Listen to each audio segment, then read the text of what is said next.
Hey guys, Lax from North Phoenix. So welcome to my backyard orchard. This is a quick update on my Jamaican cherry. Okay, I planted this tree during spring 2 months ago, and I'm going to give the link down below where I was talking about soon after the planting. So look at the tree, the height of the tree. You can't even imagine. This is I'm 6 feet, close to 6 feet, and this is 3 or 4 more feet.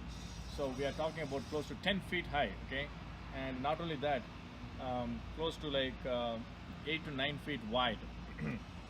So when I planted, it wasn't 3 gallon. Okay, you can see that in my video, the previous videos. Okay, it wasn't 3 gallon, and it was this high, if I'm right. Okay, and now close to 10 feet in what, 3 months. So that's a growth rate, and it flowers continuously, right? So people call this as a strawberry because the flower looks like a strawberry, right? And I tasted couple of cherries. I'm kind of a little bit confused on the taste. I'm not sure if this is straight cotton candy. Maybe I ate the prematured one, but it was sweet.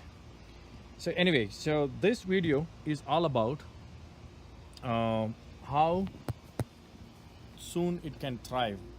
If I need to equalize this with, compare this with the moringa, you see here, what you see is close to 2 years old tree, okay, and almost similar growth rate, phenomenal.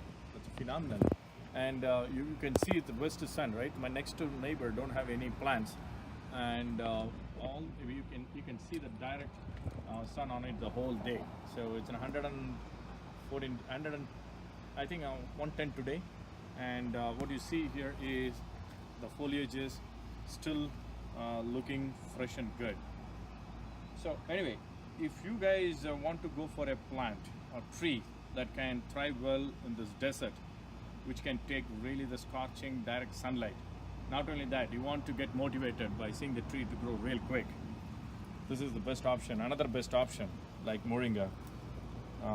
Anyway, I'm going to give the update next 4 months to see how big this is going to be. I've seen in some of the pictures in Facebook, people here posting like it's gone really bigger one, right?